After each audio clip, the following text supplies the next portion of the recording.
Hello नमस्कार। हम पढ़ रहे हैं राजस्थान माध्यमिक शिक्षा बोर्ड क्लास 10 की गणित के बारे में। और आज आपका हम पढ़ेंगे आपका सेकंड टॉपिक, जिसका नाम है आपका रियल नंबर यानी कि वास्तविक संख्या। तो देखिए क्या होती है वास्तविक संख्या, ये कितने प्रकार की होती है और इससे किन किन संख्याओं के बारे में हम पढ़ सकते हैं, या क्या होती है इसके अंदर जो आपका काम आएगा यूक्लिड विभाजन से मैसेफे ज्ञात करना यानी कि में से ज्ञात करना। आपका टॉपिक है वास्तविक संख्याएं। तो वास्तविक संख्याएं होती क्या है और ये कितने प्रकार की होती है। तो आपके जिस प्रकार से आपने संख्या रेखा को पढ़ रखा है, संख्या रेखा में आपने एक जो लाइन होती है उसके अंदर आपने कुछ धनात्मक पदों को, कुछ ऋणात्मक पदों को, और बीच में आपका होता है शून्य। तो उन सभी संख्याओं का जो सेट होता है, समुच्चय होता है, तो उनमें भी आपका यानी कि किसी भी आप संख्याओं का वर्ग जो निकालते हो, तो आपका जो वर्गमूल यानी कि आपको वर्ग स्क्वायर करने के बाद जो प्राप्त होता है, तो उन सभी संख्याओं में भी आपका क्या आता है, वास्तविक संख्या आता है। वास्तविक संख्या को दो भागों में क्या किया जाता है, बांटा जाता है। पहला भाग आपका होता है जिसको हम बोलते हैं परिमेय संख्या, और दूसरा जो भाग होता है आपका, इसको बोलते हैं हम अपरिमेय संख्या। वास्तविक संख्या का परिभाषा कि ऐसी संख्याएं जिसको परिमेय या अपरिमेय संख्याओं के समुच्चय से, समुच्चय मतलब उनका सेट बनता है जिसमें आपकी परिमेय या अपरिमेय संख्या दोनों का समूह जो आता है, वो सभी संख्याएं किसके अंतर्गत आती है, आपकी वास्तविक संख्या के रूप में आती है। अब देखिए परिमेय संख्या क्या होती है। पहला टॉपिक हमारा है परिमेय संख्या। तो परिमेय संख्या क्या होती है, ऐसे धनात्मक पूर्णांक जिनका हम क्या लिख सकते हैं, जिनको हम p/q के रूप में लिख सकते हैं, जिसको हम किसमें p/q के रूप में लिख सकते हैं। लेकिन शर्त यह होती है q नॉट इक्वल 0, यानी कि q का मान आपका शून्य नहीं होना चाहिए। ऐसी दो धनात्मक पूर्णांक संख्या जिसको p/q के रूप में हम लिख सकते हैं, साथ शर्त होती है q नॉट इक्वल 0, यानी कि q का मान आपका शून्य नहीं आना चाहिए। p/q क्या है आपका, p और q ये अपॉन के अंदर है यानी कि भिन्न के रूप में है, और इसको हम अंश बटा हर भी बोल सकते हैं, यानी कि अंश बटा हर के रूप में जिन संख्याओं को हम लिख सकते हैं वो आपकी परिमेय संख्या के रूप में आ सकती है। दूसरा आपका है जिसका आप स्क्वायर यानी कि रूट निकाल सकते हो, वो संख्याएं आपकी परिमेय कहलाती है। जैसे आप √4 का हमें पता है 2 होता है, रूट आपका 9, रूट 16, रूट 25, इसी प्रकार की बहुत सारी संख्याएं जिसका हम वर्ग निकाल सकते हैं, यानी कि रूट निकाल सकते हैं, स्क्वायर रूट जिसे हम बोलते हैं, वो आती है परिमेय संख्या के अंतर्गत। अब आपकी अपरिमेय संख्या के रूप में देखते हैं, इसमें हम और भी ले तो आपकी होगी शांत संख्याएं,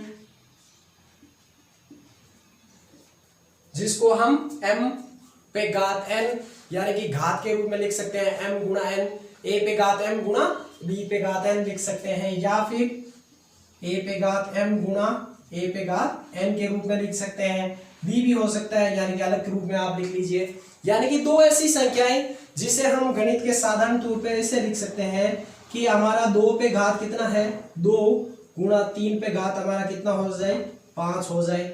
या कुछ ऐसी संख्या के रूप में शांत हम जिसे बोले, जिसका आपका क्या आए, यानी कि घात के रूप में आपका आ जाए, जिसमें 2 या 5 के रूप में आ जाए आपका, जिसमें घात को हम क्या लिखे, घात में 2 या 5 आए, वो क्या कहलाता है, शांत। 2 भी शांत है आपका, 5 भी आपकी शांत संख्या है, और 2 या 5 दोनों का जो समूह आए वो भी शांत कहलाता है। जिस संख्या में आवृत्ति आपकी होती है, यानी कि संख्याओं की आवृत्ति हो, वो भी आपकी परिमेय संख्या के रूप में ही आती है। अब आपके इसके अलावा जो आपका अपरिमेय संख्या है, तो पहला आपका हो गया जिसका हम क्या निकाल सकें, जिसका हम रूट यानी कि m कोई ऐसी नॉन परफेक्ट स्क्वायर की संख्या जिसे हम रूट नहीं निकाल सकते। जैसे √4 आपका परिमेय संख्या है तो हम क्या लिख सकते हैं इसे √5, √3, √2 ऐसी संख्याएं जो कि आपकी अपरिमेय के रूप में आती है। दूसरा आपका इसमें होती है अनावृत्ति, यानी कि संख्याओं को जो लगातार आपके समान संख्या के रूप में आती हो। जैसे कोई भी संख्या हमें प्राप्त हो गई 0.14, 1414 ऐसी कुछ संख्याएं प्राप्त हो जो आपकी लगातार अनावृत्ति होती रह रही है बार बार, तो वो संख्या भी आपकी क्या कहलाती है अपरिमेय संख्या। इसमें आपके शांत आया था तो आप अशांत इसमें ले सकते हैं, किसमें आपकी अपरिमेय संख्या के रूप में आप लिखोगे अशांत। इसमें आपका एक पाई भी आता है जिसका पाई के वैसे आपके दो मान होते हैं, एक पाई का मान होता है 22/7 और एक होता है 3.4। तो अधिकांश रूप से आपका 3.14 इसके जो भी आपके मान आते हैं वो आपके डिफरेंट आते हैं, और जो 22/7 का मान आता है वो भी आपका 3.14, यानी कि ये तीन संख्याएं आपकी समान होती है। इसके अलावा जो भी संख्या आएगी तो इन दोनों में बहुत काफी अंतर होता है इन संख्याओं में। तो आपका परिमेय यानी कि पाई के रूप में भी आपका अपरिमेय संख्या के रूप में ही लिखा जाता है। और उसके अलावा आपकी जो भी है तो एक आपकी लस्ट संख्या, ऐसी संख्याएं जिसको हम अनंत बोलते हैं, यानी कि हमें अनंत प्राप्त हो तो वो भी आपकी संख्या अपरिमेय के रूप में आती है। कहने का अर्थ यह है, जैसे मैंने संख्या लिख दी 5/0 तो इसका मतलब अनंत होता है। अनंत का मतलब ऐसी संख्याओं के रूप में जो बढ़ते क्रम में आते हैं। जैसे मैंने यहाँ पे आपका भाग दिया 100 में मैंने जैसे 10 का भाग दिया तो आपका आंसर आया 10। जैसे जैसे संख्याओं का या मैं छोटा भाग में देते रहूंगा संख्या आपकी बड़ी आती रहेगी। जैसे मैंने यहाँ पे आप 100 का भाग मैंने दे दिया 50 तो आपकी संख्या होगी छोटी 2। यदि मैंने यहाँ पे 100 में भाग दे दिया 2 का तो देखिए यहाँ आ गया हमारा 50। यदि मैं 100 में भाग दूं 1 का तो यहाँ संख्या हो जाएगी आपकी 100। और इसी प्रकार से यदि मैं लिखूं 100 के अंदर 0 का भाग तो आपका आ जाएगा इनफ्लेटिव, यानी कि ये लगातार बढ़ते क्रम के अंदर आपका आता रहेगा। जितनी संख्याओं का मैं बड़े से छोटे की ओर चलता रहूंगा उसी प्रकार से आपका ये भाग में क्या बढ़ता अनंत की ओर जा रहा है। अब देखिए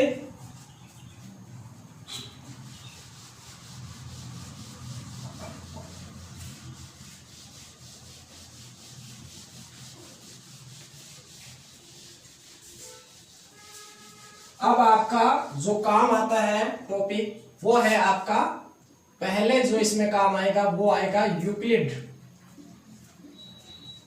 विभाजन प्रमेय। क्या होती है यूक्लिड विभाजन प्रमेय? ऐसी धनात्मक या ऋणात्मक आपकी जो भी संख्याएं धनात्मक के रूप में जिसे हम क्या लिखें a बराबर BQ प्लस R के रूप में लिख सकते हैं, वो आपकी धनात्मक। a आपका क्या है, इसमें b आपका क्या है, q का मान क्या है और r का मान क्या है। तो आइए एक समझते हैं। a मीन्स भाज्य, b यानी कि भाजक, q यानी कि आपका भागफल, r यानी कि आपका शेषफल। इसके माध्यम से हम समझते हैं आपकी यूक्लिड विभाजन प्रमेय। b यानी कि जिसे हम भाग देते हैं जिस संख्या का वो होता है आपका भाजक। a यानी कि जिस संख्या का हम जिसमें भाग देंगे यानी कि जो आपकी संख्या उसे बोलते हैं भाज्य। भाग देने पर जितनी बार हमने भाग दिया तो आपको प्राप्त हुआ भागफल, यानी कि कितनी बार हमने भाग को दिया। उसके बाद में आपका जो भाग देने के बाद संख्याओं को जो समूह में बचती है यानी कि शेष जो रहती है उसको बोलते हैं शेषफल। यूक्लिड विभाजन a बराबर BQ प्लस R के रूप में, तो इसका एक सूत्र होता है भाज्य बराबर भाजक इंटू भागफल प्लस शेषफल। यानी कि यहां इसे हम लिख सकते हैं a बराबर b गुणा q प्लस r या a बराबर BQ प्लस R के रूप में लिखना। ये समान है b की q से गुणा और r का मान। अब इसमें से आपकी दो चीजें काम आएगी। जैसे ए बी क्यू आर क्या है आपका, जैसे मैंने समझ लो लिख लिया 5 और 5 में आपको भाग देना है 2 का। यहाँ 5 आपका है भाज्य और 2 आपका है भाजक, तो इसको यूक्लिड विभाजन प्रमेय के रूप में आप कैसे लिखेंगे, या फिर ये प्रश्न में इस प्रकार आ सकता है कि 5,2 से आप HCF ज्ञात कीजिए। यूक्लिड विभाजन प्रमेय से ज्ञात कीजिए। इसमें हम छोटी संख्या के रूप से ले सकते हैं या बड़ी से बड़ी संख्या का भी हम यहाँ पर में से ज्ञात कर सकते हैं। तो देखिए 2 में हमने भाग दिया, भागफल आया 2, 2 2 4 घटाया a, ये आपका भाग हुआ।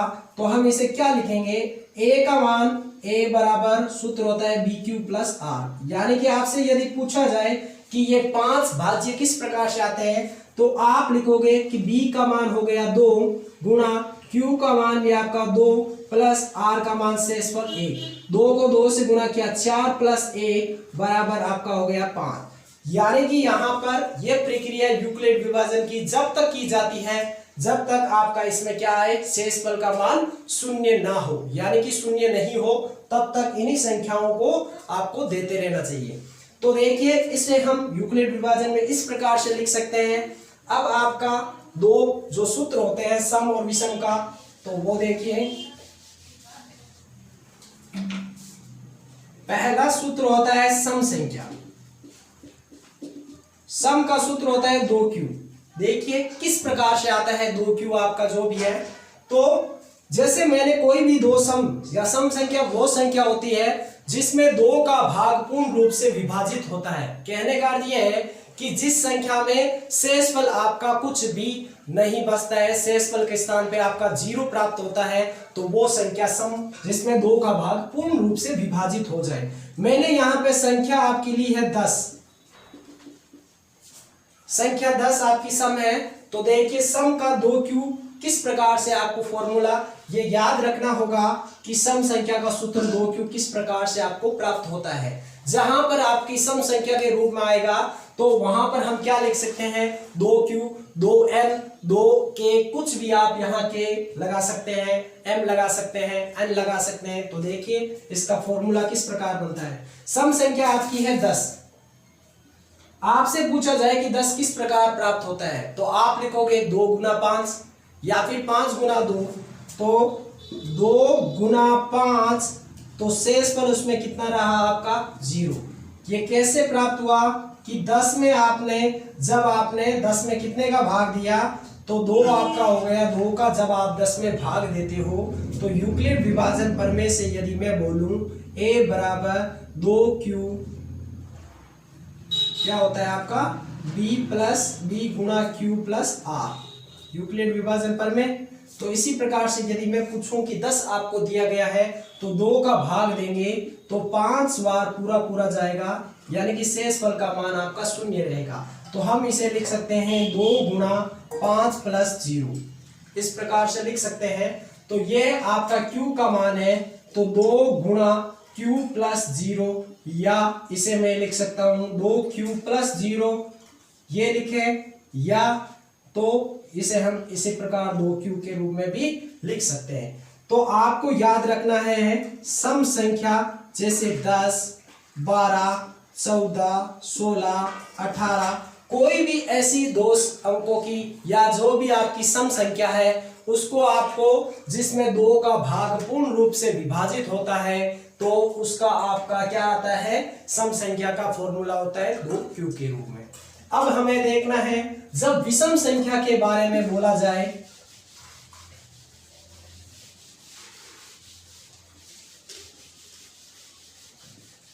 सम संख्या जिसमें 2 का भाग पूर्ण रूप से जाए यानी कि विभाजित हो जाए, आपका शेषफल कुछ भी प्राप्त ना हो, वो होती है सम संख्या।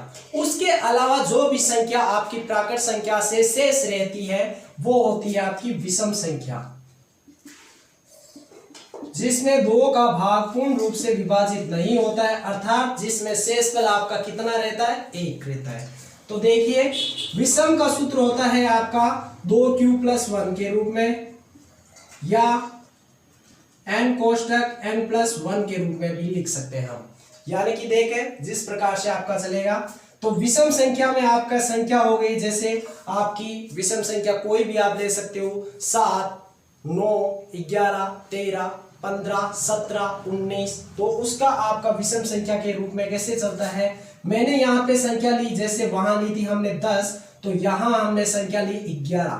तो 11 में जब हम 2 का भाग देंगे तो 5 दुए होते हैं 10, पीछे आपका शेष पर होता है 1। तो आपको इसको यूक्लिड विभाजन प्रमेय से जब आप लिखोगे तो इसे लिखोगे 2 गुना 5 प्लस 1 के रूप में, या मैं इसे लिखूं तो 2 आपका इसका मान हो गया b का, और q का q प्लस 1, या फिर आप लिख सकते हो 2q प्लस 1 के रूप में। तो यह आपका होता है विषम का सूत्र। अब आपका काम आएगा यह सूत्र, यह सूत्र आपका काम कब आता है, n कोष्टक n प्लस 1 के रूप में। तो देखिए जब भी आपकी दो लगातार संख्याएं, कोई भी आपकी प्राकृत संख्या की दो लगातार संख्याओं को जब हम गुणा करते हैं तो आपकी सम संख्या प्राप्त होती है। कैसे आप लिख सकते हो, दो लगातार प्राकृत संख्या की गुणा करने पर आपको सम संख्या प्राप्त होती है।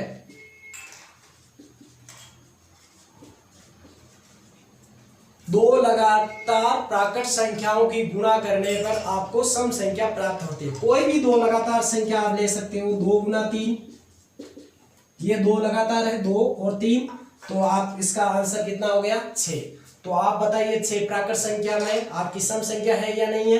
तो आपको कहा था कि सम संख्या प्राप्त होगी। जैसे मैंने ले लिया 7 गुना 8, तो 8 7 कितने होते हैं, 56। हमने यहाँ पे संख्या जैसे ले लिया 9 गुना 10, तो इसका मतलब हो गया 90।